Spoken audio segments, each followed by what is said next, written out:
So now we're going to tie a little micro rubber jiggy thing. I don't really know what we're going to call it, but it's got a little rubber tail and it's pretty awesome. It's a cheap little thing that my daughter had found and drug home for me to make some crap out of, and it's actually got UV qualities to it. If you hit it with a UV light, it's unbelievable. So it works really good and it's effective in the water. So basically what we're going to do is we're going to start out with a 1/64 jig that I have already powder coated.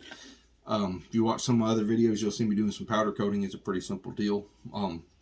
Take my thread and I tie my thread on and make a base. So then, I don't know what this thing is. It's like a little stress ball or something. You bang it and it kind of glows. So like you can turn the lights out and have a disco party as you're fly tying.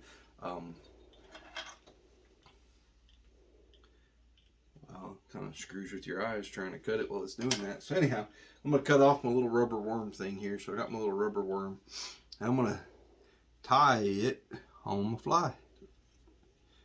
Now I don't know if this is really going to be called a fly or not, but we're going to call it a little rubber jig. So I don't have people griping and telling me I'm not a fly tire. I'm a jig tire tonight. So I'm going to do a little jig for you. Alright, so now that I got that tied and it wants to keep spinning around the hook, I'm going to spin it back to the top. And UV is something everybody should be focusing on when you fly fish. It really shows a difference. And I can take a fly that has regular feathers, or I can get UV treated feathers, and it's night and day the amount of fish that you catch. So I've even went to UV dubbing when I use a sparkly dubbing.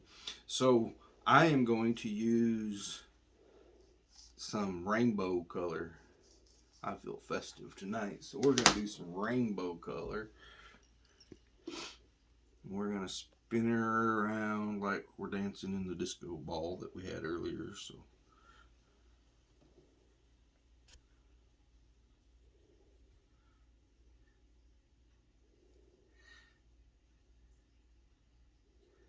all right, once I get it all spun in place, it decides to stick to my finger. Alright, so now we're going to wrap our sparkling Chanel or sparkling dubbing around and around and around and around.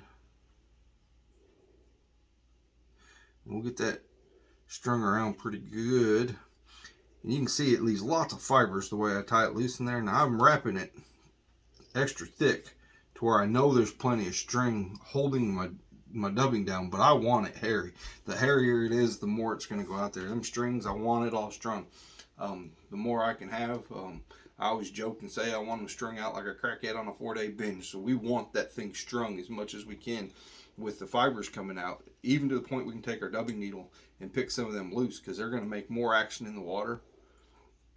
And more action in the water helps for bad fly fishing, because the fish are going to see movement, action, and color, and they're going to come after it.